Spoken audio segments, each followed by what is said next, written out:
রূপের বড়াই করিস না রে, রূপ চিরদিন থাকে না। রূপের বড়াই করিস না রে, রূপ চিরদিন থাকে না। নিজের মুখটা দেখা একদিন হইবে রে তোর যন্ত্রণা। নিজের মুখটা দেখা একদিন হইবে রে তোর যন্ত্রণা। আমার নেতাদের 5 বছর দেখা যায়, কয় 5 বছর দেখা যায়, 5 বছর পরে পরে দেখা যায়। কয় বছর পরে? এই জন্য আমি বলি নির্বাচনের গরম হাওয়া লেগেছি, বলবো লেগেছি, নির্বাচনের গরম হাওয়া লেগেছি। শার্ট কোট সব রেখে ঘরে পাঞ্জাবি আর টুপি পরে, শার্ট কোট সব রেখে ঘরে পাঞ্জাবি আর টুপি পরে ভোটের তরে রাস্তায় আজ নেমেছে নেমেছে, নির্বাচনের গরম হাওয়া লেগেছি। আসুন আমরা ভূমিকায় যে কথাগুলো বললাম এই কথাগুলো মেনে চলবেন, সন্তানদের দিকে খেয়াল করবেন, হাতে ফোন তুলে দিবেন না। আপনার সন্তানের মধ্যে প্রতিভা আছে। আমি একজন বিজ্ঞানীর গল্প শুনছিলাম আজকে, নামটা লিখে এনেছি। টমাস আলভা শতাব্দীর সেরা বিজ্ঞানী ছিল। এই বিজ্ঞানী Thomas Alva, Edison Thomas Alva, এই বিজ্ঞানী শতাব্দীর সেরা বিজ্ঞানীর পুরস্কার পাওয়ার পরে একদিন তার বাড়িতে পুরানো চিরকুট ঘাঁটতে ঘাঁটতে একটা চিরকুট পাইল। সেই চিরকুটটা ছিল তার স্কুলের টিচারদের দেয়া। কোন চিরকুট?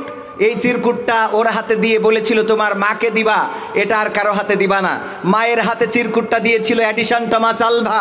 সে এসে দেওয়ার পরে মা ওই চিরকুটটা পড়ছিল আর চোখের অশ্রু ঝরাচ্ছিল।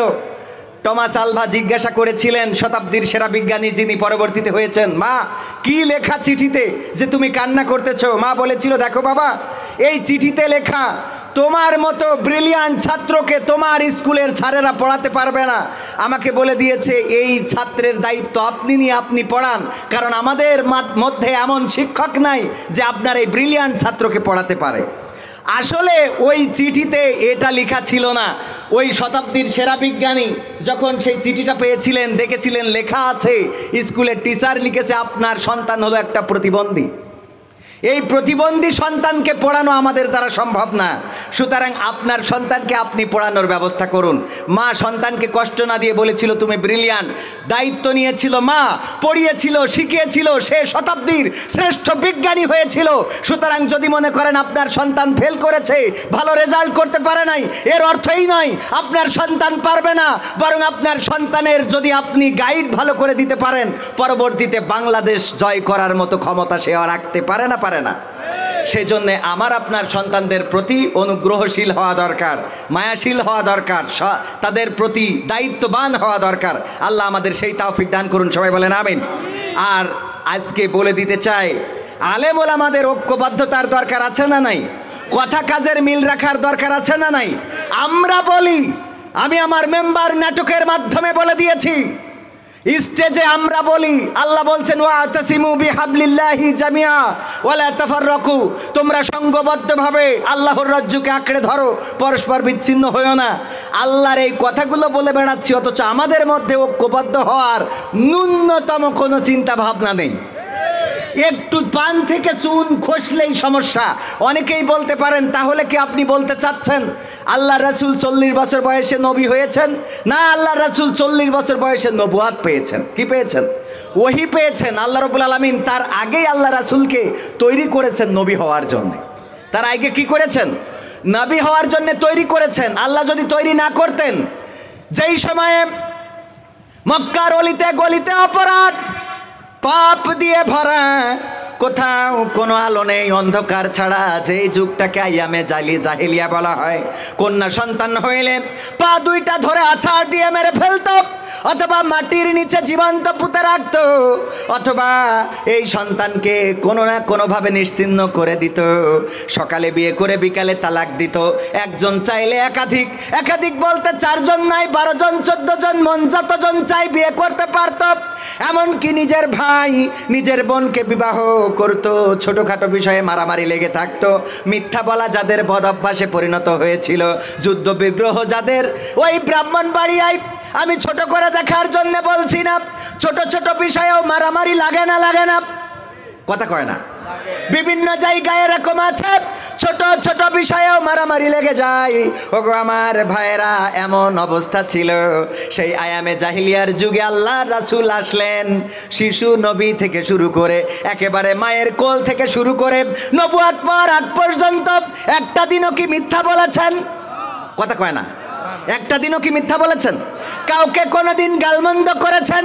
কারো কোনোদিন বড় কথা বলেন নাই, কারো সাথে অন্যায় করেন নাই। এমনকি যখন হালিমার কাছে ছিল দুগ্ধ পান করার সময় একটা স্তন পান করেছেন, অপর স্তনটা আপন দুগ্ধ ভাইয়ের জন্য রেখে দিয়েছে, না দেয় নাই? দুগ্ধ ভাইয়ের জন্য স্তনটা রেখে দিলেন। হালিমা আলাইহিস সালাতু ওয়াস সালাম এটাও বলেছেন। হালিমা বলেছেন, যখন আমার মুহাম্মদ তার উপর তার লজ্জাস্থান থেকে কাপড় সরে যেত, কান্নাকাটি শুরু করে দিত। চিন্তা করতাম কান্না করে কেন, হয়তোবা দুগ্ধের অভাব হয়েছে। যখন ছুটে যেতাম দেখতাম না দুগ্ধের অভাব হয় নাই, লজ্জাস্থান থেকে কাপড় পড়ে যাওয়ার কারণে কান্নাকাটি শুরু করে দিয়েছে। এই রাসূলের শিশু নবীরও লজ্জাস্থান থেকে কাপড়টাও সরাইতে দেয় নাই। কি সরাইতে দেয় নাই কে? শুধু তাই নাই, আল্লাহ রাসূলের যখন শৈশবকাল, অনেকেই জানেন কাবা ঘর সংস্কার হচ্ছে, সবাই পাথর বয়ে দিচ্ছে, ইট বালু এগুলো বয়ে দিচ্ছে, বহন করে দিচ্ছে। আল্লাহ রাসূল বললেন আমিও একটু বহন করতে চাই। আল্লাহ রাসূলকে বললো এই পাথরগুলো যদি মাথায় নাও ব্যথা লাগবে। পরনের কাপড়টা খুলে কাপড়টা ভাঁজ করে মাথার উপরে দিল, তারপরে পাথরটা চাপালো। আল্লাহ রাসূল বেহুশ হয়ে গেলেন। হুশ করার জন্য চেষ্টা চালানো হলো, কিন্তু হুশ হলো না। যখন ওই কাপড়টা পরিয়ে দেয়া হলো তখন আল্লাহ রাসূল সাল্লাল্লাহু আলাইহি ওয়াসাল্লাম হুশ ফিরে পাইলেন। বলেন সুবহানাল্লাহ। এরপরেও যখন সিরিয়ায় গেলেন ব্যবসা করার জন্য, চাচা আবু তালিবের সাথে যাওয়ার সময় বুহাইরা নামক পাদ্রী আল্লাহ রাসূলকে দেখে চিনেছিলেন নাকি চেনেন নাই? ঘটনা সবার মুখস্থ। বুহাইরা বললেন আমি চিনলাম এই জন্যে, যখন শিশু নবী মুহাম্মদ হেঁটে যায় তখন তার মাথার উপরে মেঘগুলো তার সাথে সাথে সরতে থাকে, যেই জায়গা দিয়ে যায় সেই জায়গায় ছায়া পড়তে থাকে। যখন গাছের কাছে দাঁড়ালো গাছগুলো নত হয়ে গেল। আমি যখন এটা দেখলাম আমি বুঝে ফেললাম এটা সেই আখিরি জামানার পয়গম্বর, যার কথা বাইবেলে ঈসা আলাইহিস সালাম বলে দিয়েছেন। তারপরে চাচা আবু তালিবকে ডেকে বললেন এই মুহাম্মদকে দেখে রাখবা, এই মুহাম্মদকে হেফাজতে রাখবা, কারণ এই মুহাম্মদ একদিন নবুয়ত প্রাপ্ত হবে এবং তারপরে কাফেরেরা জুলুম করবে, নির্যাতন করবে, নিষ্পেষণ করবে। তখন কি আল্লাহ রাসূল নবুয়ত পেয়েছিলেন নাকি? পান নাই। তার মানে কি আল্লাহ রাসূল নবুয়ত পাওয়ার আগেও নবী, সমস্যা নেই। কিন্তু এটা নিয়ে মারামারি করা, বিতর্ক করা, একজন যদি স্লিপ অফ টাং বলেই ফেলে আমার গবেষণা আপনার গবেষণা সমান হইতে পারে। আমাদের ইমাম কয়জন? আমরা যারা মাযহাবপন্থী কয়জন ইমাম? 4 জনের ইমামের মত কি ঠিক আছে? মানে একমত তো না। একটা বিষয়ে আবু হানিফা যে মত দিয়েছেন, ইমাম শাফিঈ রাহমাতুল্লাহ আলাইহি সেই মত দেন নাই। মালয়েশিয়াতে থাকতে আমার এক বন্ধু, আমি তার নাম না বলি কারণ ময়মনসিংহে বাড়ি, কিন্তু ভিডিও তো এখন ময়মনসিংহেও যায়, মিডিয়া আছে না নাই? মিডিয়া কর্মীরা পৌঁছে দিবে, হয়তো কষ্ট পেতে পারে। ওই বন্ধু ফোনে গোলমাল করতে করতে বউরে তালাক দিয়ে ফেলছে। এখন আমারে বলতেছে যে কবির ভাই আপনি তো হুজুর মানুষ আমাদের মধ্যে, তো আমি তো একটা কাজ করে ফেলেছি। কি তা? আমার তো বাচ্চা কাচ্চা আছে। তা আছে তা কি হয়েছে? কয় এখন বাচ্চা কাচ্চার উপায় কী হবে? আমি কই আরে ভাই খুলে বলেন না কেন? কয় বউরে তো তালাক দিয়ে ফেলছি। তো আমি বললাম তালাক দিয়েছেন, এখন আর একটা বিয়ে করি মা এনে দেবেন নতুন মা? কয় এটা একটা কথা হলো এই ছোট বাচ্চা কাচ্চা নিয়ে? তো কী করতে হবে? কয় কী করলি বউ আবার বোঝেনি তো। এখন তো ফতোয়া অনেকেই আছে জিজ্ঞেস করে, ফতোয়া খোঁজে। আমি কই ভাই আমি তো মুফতি না, ফতোয়া দিতেও পারবো না। মুফতিদের কাছ থেকে নেন, তবে আপনি যত ফতোয়াই দিক ওই বউ যে আপনি ঘরে নেবেন এই ফতোয়া খুঁজে বেড়াচ্ছেন। এই ফতোয়া যতক্ষণ কোনো হুজুর দেবে না ততক্ষণ আপনার ফতোয়া পছন্দ হবে। এরকম আছে না নাই? এলাকার হুজুর বলি যে তালাক যখন দিছাও হয়ে গেছে, ও আর এক হুজুরের কাছে যায়, কারণ ওর একটা হুজুর দরকার, যেই হুজুর কবে না সমস্যা নেই, এখন তুমি তোবা তালিম করে নিতে পারবা। তো এখন এই আমার ভাইজান বলতেছে ভাই এখন কি করব, 3 তালাক তো। আমি বললাম বলে ফেলেছেন নাকি একবারে? কয় একবারে বলে ফেলেছি। আমি কইলাম আপনি কোন মাযহাবের লোক? কয় হানাফি মাযহাবের। কইলাম হানাফি মাযহাবের ফতোয়া হলো যদি কেউ একসাথে 3 তালাক দিয়ে ফেলে তাইলে বউ তালাক হয়ে যাবে, ওইটা অন্য জায়গায় যদি বিবাহ হয়, তারপরে যদি সে তালাক দেয়, তালাক নেওয়ার জন্য বিয়ে দিলে হবে না, যদি সে তালাক দেয় তখন নিতে পারবেন। আর যদি আপনি ইমাম শাফি রহমাতুল্লাহ আলাইহির মতের পথের হতেন, ওই মাযহাবের হতেন, তাইলে ইমাম শাফির মত হলো যদি কেউ রাগের মাথায় একসাথে 3 তালাক দেয় তাহলে ওইটা 1 তালাক হিসেবে তার উপরে বর্তাবে। বলছে আমি তাইলে আজকেতে শাফি মাযহাবের লোক, আমি তাইলে আজকেতে শাফি মাযহাবের লোক, কারণ আমার বউ রাখতে হবে, যেই মাযহাব দিয়ে 1 তালাক হবে ওইটা রাখবো, ওই মাযহাব মানবো। এখন আমাদের ফতোয়া দরকার কোনটা? আমার যেটা পছন্দ, আমার শায়েখ বলেছে, আমিরে জামাত বলেছে, ব্যাস শেষ, ওইটাই সত্য। আমার চরমনার পীর সাহেব বলেছে এইটাই সত্য, আমার শায়েখ আহমদুল্লাহ হুজুর বলেছে এইটাই সত্য, তাহেরি হুজুর বলেছে এইটাই সত্য। আমরা যার অনুসরণ মানে যার ফলো করি, যে বক্তৃতা দেয় যার ফলো করি, তার বাইরে আর কারো ফতোয়া নিতে রাজি কথা কয় না। কুরআন হাদিস খুলে দেখার আমাদের নিজেদের দরকার আছে না নাই? এখন আমি আপনি কুরআন হাদিস দেখবো না আর এই নিয়ে করবো মাথা ফাটাফাটি, ও মুখেই বলিস, আর সামনে আমাদের যারা বসে থাকে আমি যাই বলবো আপনারা বলবেন ঠিক, এরকম আছে না নাই? পরীক্ষা নেবো, পরীক্ষা নেবো, পরীক্ষা নেবো, একটা পরীক্ষা নিই। হঠাৎ করে মুনকার নাকিরকে খুঁজে পাওয়া যাচ্ছে না, কোথায় গেল মুনকার নাকির? কোথাও পাওয়া যায় না। ফেরেশতাদেরকে আল্লাহ পাঠালেন, যাও মুনকার নাকিরকে তো পাওয়া যায় না। আমেরিকায় মানুষ মারা গেল, লন্ডনে মারা গেল, তালাতে মারা গেল, সাতক্ষীরায় মারা গেল, যশোরে মারা গেল, এত কবরে মুনকার নাকির ছাড়া কে জিজ্ঞাসা করবে মান রব্বুকা মান দিনুকা মান নাবিয়ুকা? শিগগিরই যাও মুনকার নাকির কোথায় খুঁজে বেড়াও। ফেরেশতারা আসলো, আসার পরে দুনিয়ায় তল্লাশি করলো, গোটা দুনিয়ায় খুঁজে পাইল না, চলে গেল আল্লাহর কাছে। আল্লাহ তো পায়নি। আল্লাহ কয় বেকায়দায় তো পড়ে গেলাম, তাড়াতাড়ি করে আবার যাও, এবার জমিনের মধ্যে খোঁজো। জমিনের মধ্যে খুঁজতে খুঁজতে দেখে ওই যে আব্দুল কাদের জিলানী রহমাতুল্লাহ আলাইহির কবরে পিঠ মুড়া দিয়ে মুনকার নাকিরের বাইন্ধে রেখেছি। মুনকার নাকিরকে বাইন্ধে রাখা হয়েছে। জিজ্ঞাসা করা হলো কিসের জন্য? জিজ্ঞাসা করার আগে ফেরেশতারা যাইয়ে বলছে, আল্লাহ মুনকার নাকিরকে পেয়েছি, তোমার এক বান্দা আব্দুল কাদের জিলানী, তার কবরে দেখলাম পিঠ মুড়া দিয়ে বাইন্ধে রেখেছে। কয় সে যে শিগগিরই জিজ্ঞাসা করো কেন বেঁধে রেখেছে।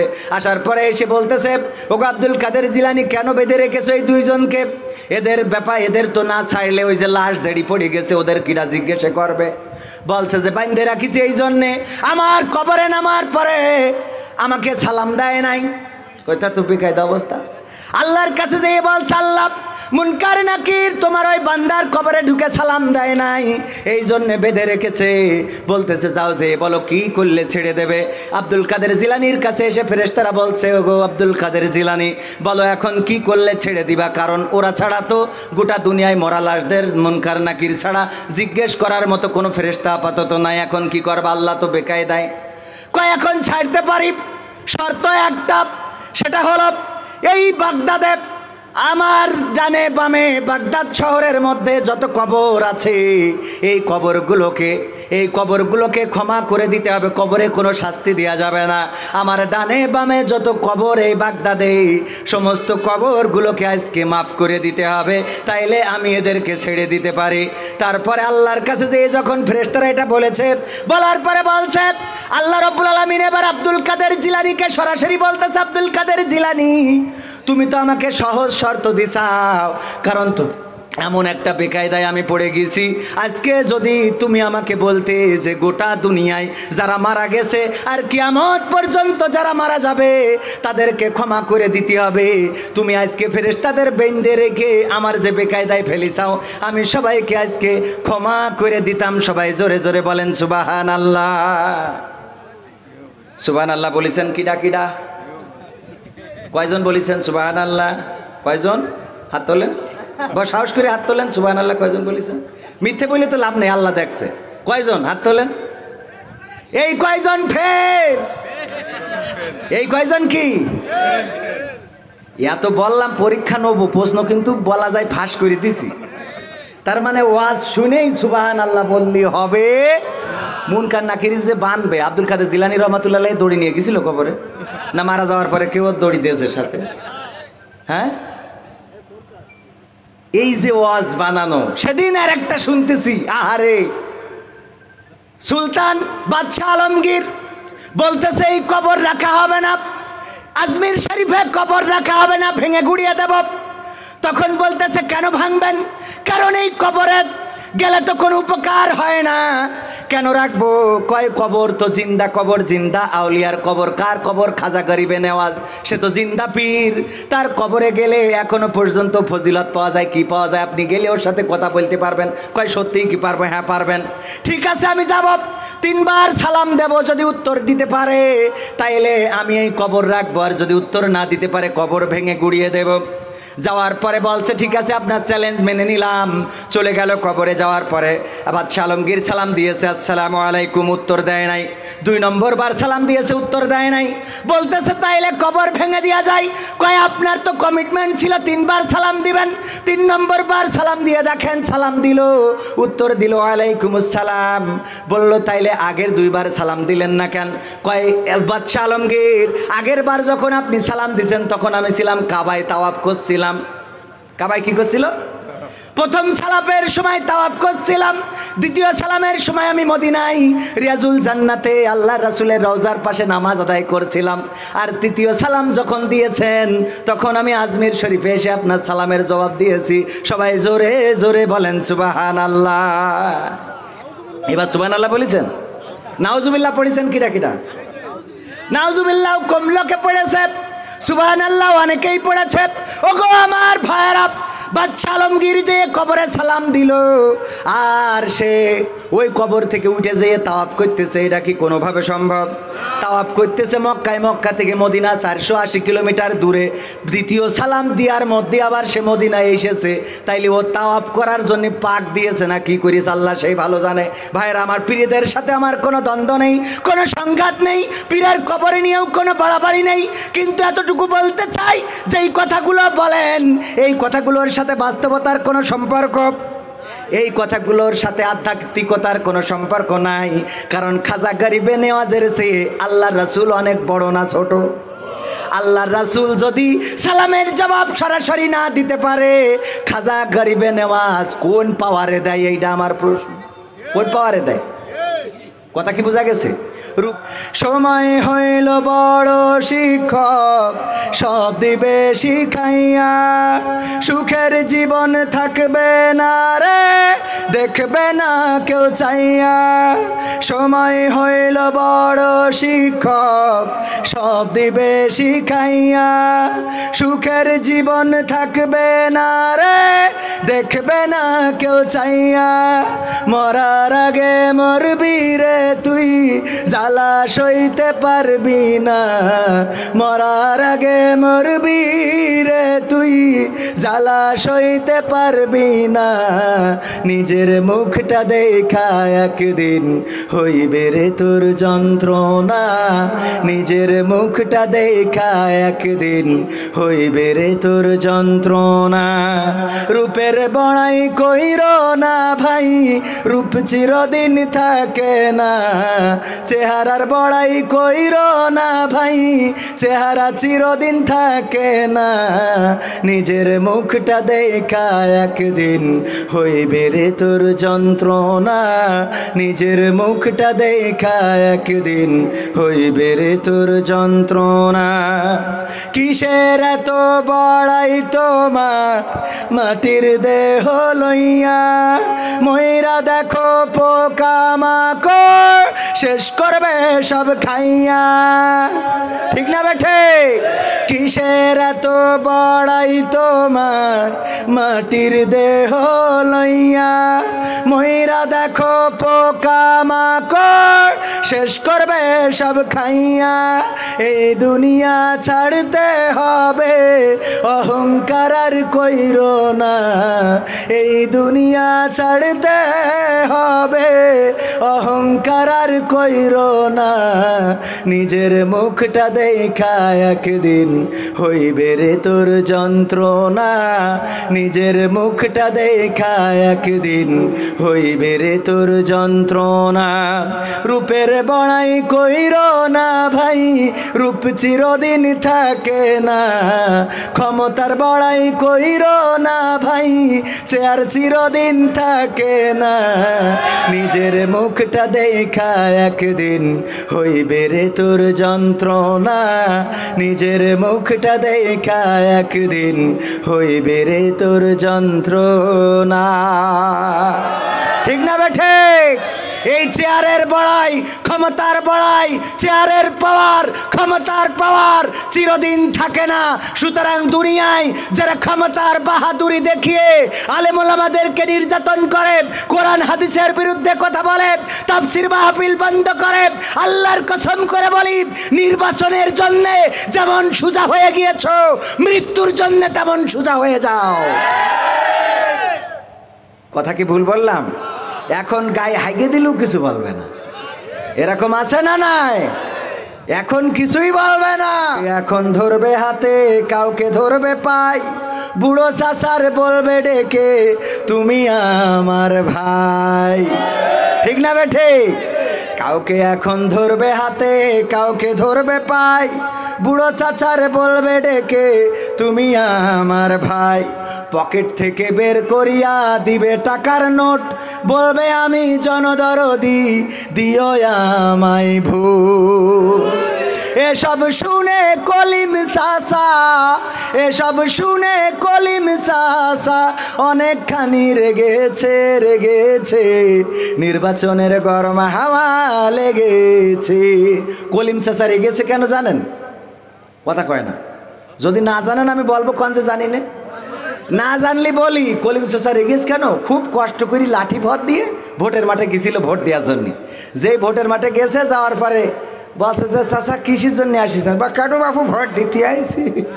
বলছে ভোট তো আপনি কষ্ট করে আসবেন, এই বয়সেই সেই কষ্ট করে আসার দরকার আছে, বাড়ি আধা কিলোমিটার দূরই, ও তো আমরা আগের থেকে দিয়ে দিছি।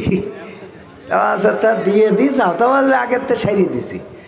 তো চলে যাওয়ার সময় বলছে একটু হাতে কালি মাখাই দাও, তা না হলে বাড়ি যাইয়ে বৌমা খুবই আনছে, আমি দিতে পারিনি। তো হাতে কালি মাখাই দিয়েছে। যখন চলে যাচ্ছে বলছে চাচা শোনেন, চাষির জন্য আবার পাঠায়েন না, ওটাও কিন্তু হয়ে গেছে। তা বলছে তোমার চাষির ভোট? তা বলছে হ্যাঁ ওটাও হয়ে গেছে। তো চাচা তো মুরব্বী মানুষ, বুঝে উঠতে পারিনি। বলছে দেখো আমি কার সাথে ঘর করলাম গো, নেমো খারাপ, নেমো খারাপ, আল্লাহ জাহান্নামের আগুন জ্বালাক কবরের মধ্যে। তা ভোটে যারা ওরা বলছে কেন চাচা কি হইয়েছে কি? বলছে আর বললে না, আজ 12 বছর হইলে মরি গেছে, ও এসে ভোট দিয়ে গেছে, তো আমার সাথে দেখা করে যাবে না? ও এসে ভোটটা দিয়ে গেল, তা একটু দেখা করে যাওয়া উচিত ছিল না? নির্বাচনের গরম হাওয়া লেগেছে। তারপর কি করবে? একটুখানি বের করিনি, আমি বইতে খুঁজলাম, তা খুঁজে পাচ্ছি না। নির্বাচনের গরম হাওয়া লেগেছে, শার্টকোট সব রেখে ঘরে, পাঞ্জাবি আর টুপি পরে ভোটের তরে রাস্তায় ওরা নেমেছে, নেমেছে। নির্বাচনের গরম হাওয়া লেগেছে, পড়বে নামাজ উজু ছাড়া কেমন ইমানদার, জানে না কোনটা কিসের নামাজ, কোনটা জানাজা। আছে না নাই? এইবার ঈদুল ফিতরের আগে বলছে ঈদুল ফেরত এসেছে, আর এর আগে একবার টেলিভিশনে দেখি বলতেছে আগামীকাল ঈদুল আজহার জানাজার নামাজ 9টার সময় শুরু হবে। কেন নামাজ? জানাজার নামাজ। কয়টার সময়? আমার ছেলে বলছে আব্বা কি হইলো? আমি বলছি ঈদুল আজহা মরি শেষ, এখন কুরবানি ঈদুল ফিতরটা আছে এখনো, তাও তো একটা আছে, দেখা যাক এটাও মেরে ফেলা যায় কিনা। হ্যাঁ, নির্বাচনের গরম হাওয়া লেগেছে, পড়বে নামাজ উজু ছাড়া কেমন ইমানদার, জানে না কোনটা কিসের নামাজ, কোনটা জানাজার, দিবে সালাম পথে ঘাটে দেখলে কোনো লোক, মুসলিম কিংবা হিন্দু বৌদ্ধ খ্রিস্টান হয় হোক। বসন্তেরই কোকিল ওরা, বসন্তেরই কোকিল ওরা, এমন সাজে সেজেছে, সেজেছে, নির্বাচনের গরম হাওয়া লেগেছে। তারপর কি করবে? করবে নেতা জনসভা, বলবে কত কথা, পাশ করিয়া মুছে দেবে গরিব দুঃখীর ব্যথা, ভাঙা রাস্তা করে দেবে পিসেরও ঢালাই, ঘরে ঘরে বিদ্যুৎ দেবে, লোডশেডিংও নাই। বলে না, বলে না, সব করে দিবে, কারেন্টের অনেক উন্নয়ন, কিন্তু ঠিক মতো বিদ্যুৎ থাকে না। ঠিক না বেটে? জনসভায় কথা বলার সময় আন্দাজ খুঁজে পায় না, কি বলে? খেলা হবে। হবে না? খেলা হবে ইনশাআল্লাহ। সম্মানিত ভাইয়েরা, আধা ঘন্টা নিয়েছিলাম, 35 মিনিট হয়ে গেছে। আর কি 25 মিনিট থাকবেন? থাকবেন? যদি থাকেন তাহলে শুরু করবো। আমি এখনো শুরু করিনি। যদি থাকেন তাহলে শুরু করি। থাকবেন ইনশাআল্লাহ? আমি একটু মানে চারিদিক থেকে একটুখানি টাচ দিলাম। আর দুঃখের কথা কি বলবো ভাই, মাইক আমি তো বলি, দুঃখের কথা বলি লাভ নেই, ভাইগের ভাড়া মেরে লাভ নেই, পেটে লাথি মেরে লাভ নেই। আপনাকে দোষ না ভাই, কমিটির দোষ। আমার মা বলতো, বউ কেমন হবে ঘটকের চেহারার দিক তাকাবা। বিষয়টা বোঝেননি? বউ কেমন হবে ঘটকের চেহারার দিক তাকাবা, তাইলে বুঝতে পারবা যে বউ সে কেমন চয়েস করতে পারে। ঘটকের দাঁতে সেতা মাথা লেগে রয়েছে, পরিষ্কার করে না 1 মাস ধরে। তো ও যা চয়েস করবে ওর তো বগল শুকি পারা যাবে না, কথা কয় না। আল্লাহ মাফ কর। ভাইরা, উত্তরপাড়া জামে মসজিদের উদ্যোগে 8ম বার্ষিক তাফসিরুল কোরআন মাহফিলের আজকের শ্রদ্ধাভাজন সভাপতি জনাব রুস্তম আলী মহলদার, সাবেক সভাপতি অত্র মসজিদ, এবং সার্বিক পরিচালনায় রয়েছেন মোহাম্মদুল্লাহ, উপস্থাপনায় আহমদুল্লাহ। আমার আগে আলোচনা করেছেন অনেকেই, জনাব হাফেজ কারি হাবিবুল্লাহ, হজরত মাওলানা মুফতি আবু হুরায়রা কোরআন তেলাওয়াত করেছেন, অসাধারণ। আপনারা আজকে সারাদিন ওয়াজ শুনে যে সোয়াব না পাবেন, যতটুকু কোরআন তেলাওয়াত শুনেছেন এর থেকে অনেক বেশি সোয়াব পেয়েছেন, বলেন সুবহানাল্লাহ। কোরআন তেলাওয়াত যে করে আর যে শোনে, দুইজনের মধ্যে সোয়াবের কোনো ঘাটতি আছে? কমতি আছে? কম বেশ আছে? একেবারে সমান সোয়াব, বলেন সুবহানাল্লাহ। কত সুন্দর কিতাব আল্লাহ দিয়েছেন। ওয়াইযা কুরিয়াল কুরআনু ফাসতামিউ লাহু ওয়া আনসিতু লাআল্লাকুম তুরহামুন। আমার আল্লাহ বললেন, এটা এমন একটা কিতাব, যেই কিতাবটা যখন পড়া হবে, যখন তোমরা শুনবা, তখন তোমরা চুপ থাকবা এবং হৃদয়ের কানটা খুলে দিয়ে শুনবা, যাতে করে তোমাদের উপরে আল্লাহর রহমত বর্ষণ হতে পারে, বলেন সুবহানাল্লাহ। রহমত বর্ষণ হবে কার? আল্লাহর রহমতের দরকার আছে না নাই? আল্লাহর রহমত চলে যাওয়ার পরে আমার দেশের মানুষেরা ইস্তিসকার নামাজ পড়েছে না পড়ে নাই? ইস্তিসকার নামাজ পড়ে আল্লাহর রহমত প্রত্যাশা করা হলো, আল্লাহ তুমি তোমার রহম ঢেলে দাও, একটু বৃষ্টি দাও। তুমি বৃষ্টি না দেওয়ার কারণে পাতালের পানিটা দূরে সরে গেছে, টিউবওয়েল চাপলেও এখন ঠিক মতো পানি ওঠে না, এমন অবস্থা হয়েছিল না? হয় নাই? ধানের ক্ষেতগুলো শুকিয়ে গিয়েছে, মাঠগুলো ফেটে চৌচির, নদী শুকিয়ে গিয়েছে, খাল বিলে পানি নাই, পুকুরে পানি নাই। ওগো আল্লাহ রহম করো। ইস্তিসকার নামাজ, আর এই বছরে ইস্তিসকার নামাজ আল্লাহকে দেখানোর জন্য পড়া যেমন তেমন আমার মিডিয়া কর্মীদেরকে নিয়ে ইউটিউবে দেখানো হয়েছে না হয় নাই? এই জন্য আগে যখন ইস্তিসকার নামাজ পড়া হতো, ইস্তিসকার নামাজ যখন যে নামাজে দাঁড়াতো, নামাজ শেষ করার সাথে সাথে অথবা নামাজে, কেমন আছেন সবাই? আলহামদুলিল্লাহ। দাওয়াত তো ছিল 13 তারিখ, এখন আপনারা দেখেন তো মোবাইলে 13 তারিখ আছে কি না? কত তারিখ? তাইলে আমার দায়িত্ব তো শেষ। দাওয়াত নেওয়া 13 তারিখে, 14 তারিখে মাহফিলের তো কথা নাই। এখন যদি আপনারা কিছু সময় থাকেন, আসছি যেহেতু কিছু বলে যায় নাকি? থাকবেন ইনশাআল্লাহ? রাজি আছেন?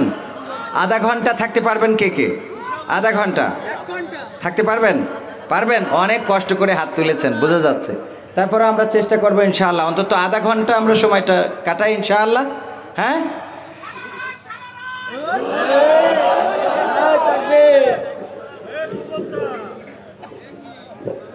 সারা রাত? ঠিক আছে তো, সারা রাতটা ভোট করবে কিনা? এই ঘুরে যাচ্ছে খালি, এটা কি?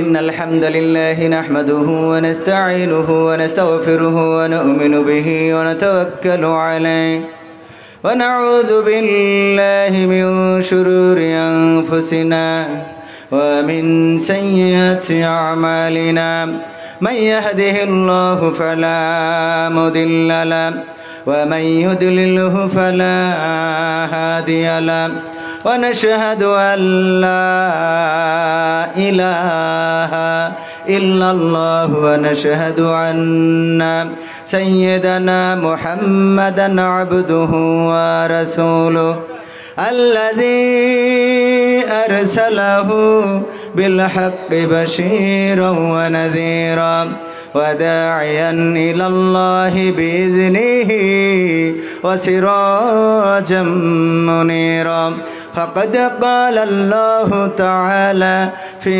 كلامه المجيد والفرقانه الحميد সবাই পড়েন আউযু বিল্লাহি মিনাশ শাইতানির রাজিম বিসমিল্লাহির রাহমানির রহিম ইন্নাল্লাহা ওয়া মালাইকাতাহু ইউসাল্লুনা আলান নবী ইয়া আইয়ুহাল্লাযীনা আমানু সাল্লু আলাইহি ওয়া সাল্লিমু তাসলিমা আল্লাহুম্মা সাল্লি আলা সাইয়্যিদিনা মাওলানা মুহাম্মদ ওয়া আলা আলি সাইয়্যিদিনা।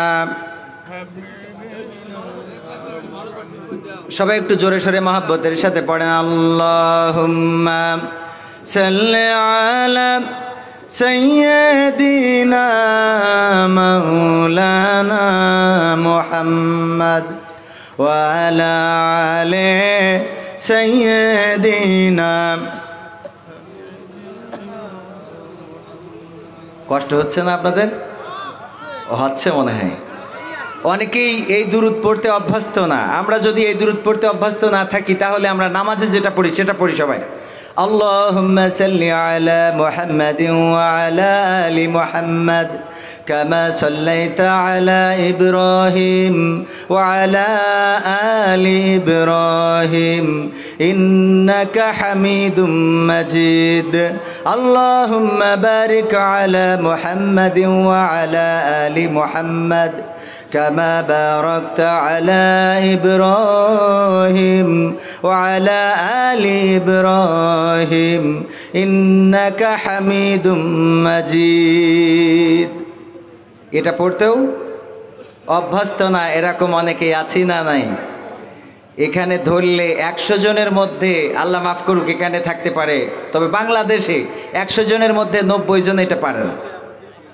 যদি বিশ্বাস না হয় আমার একটা অনুষ্ঠান আছে, এভাবেও ভালো কাজ করা যায়, এটা দেখবেন। দেখবেন যে এই দুরুদে ইব্রাহিম, অনেকেই দুরুদে ইব্রাহিম বলতে নারাজ নামাজের মধ্যে যেটা পড়ি। মানে এখন তো বিতর্কের কোনো শেষ নাই, আছে নতুন বিতর্ক শুরু হয়েছে। রাসূল কি 40 বছর বয়সে নবী, নাকি জন্মগতভাবে নবী, নাকি জন্মের আগে থেকে নবী? বিতর্ক হচ্ছে না হচ্ছে না? এই বিতর্ক এমন একটা পর্যায়ে যে ঠেকেছে যে আমার গিয়াসউদ্দিন আত-তাহেরি হুজুর পীর সাহেব কেবলা উনি বলতেছে আমি শাইখ আহমদুল্লাহর সাথে বসতে চাই, দিনে বসতে চাই, রাতে বসতে চাই, সময়ে বসতে চাই, অসময়ে বসতে চাই, অনলাইনে বসতে চাই, অফলাইনে বসতে চাই, যখন উনি বসতে চাই তখন আমি বসতে রাজি আছি। এই ঝড় চলছে না চলছে না? দেখেছেন কিনা আপনারা? শাইখ আহমদুল্লাহ হুজুর কি ওনার সাথে বসবে মনে হয়? এই বসা মানে না বসা মানে কি হেরে যাওয়া? উনার চ্যালেঞ্জ গ্রহণ না করা মানে কি হেরে যাওয়া? একটা উদাহরণ দিলে বুঝবেন। একবার 5টা কুত্তার সাথে এক বাঘের দৌড় প্রতিযোগিতা শুরু হয়েছে। 5টা কুত্তার সাথে কিসের? বাঘের। খারাপভাবে দেখেন না, এটা কিন্তু উদাহরণ, কাউকে আমি ছোট করে দেখছি না। তো বাঘ যখন বাঁশি বাজাইছে, কুত্তা 5টা দৌড়াইছে কিন্তু বাঘ দৌড়ায় নাই। পরে বাঘের কাছে জিজ্ঞাসা করা হইল দৌড়াইলে না কেন?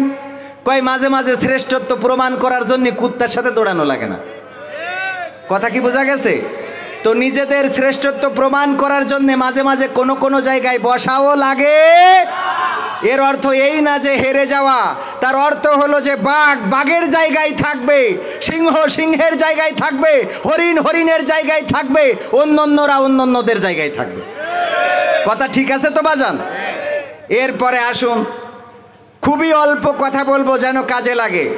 আজ গতকালকে আমরা এসএসসি দাখিলের রেজাল্ট পেয়েছি না পাই নাই? এই রেজাল্ট পাওয়ার পরে বাংলাদেশে আজকের বিকাল পর্যন্ত খবর হলো 8 থেকে 9 জন আত্মহত্যা করে মারা গেছে, আর হাসপাতালে আছে 3 জন। হাসপাতালে আছে কয়জন? হাসপাতালে আছে 3 জন আত্মহত্যা করে মারা গেছে, 8, 9, 10 জন। এই যে মারা গেল যারা, তারা তো আমাদেরই সন্তান, আমাদেরই ছেলে, 10টা বছর পড়াশোনা করেছে। ফেল করার কারণে মারা গেল কেন? কোন কারণে বলতে পারবেন? মান সম্মান, এর থেকে বেশি হলো পারিবারিক চাপ। পরিবার থেকে অনেক সময় অপমান অপদস্থ করা হয়। এই অপমান অপদস্থ থেকে নিজেকে মানে বাঁচানোর জন্য অনেকেই আত্মহত্যা করে।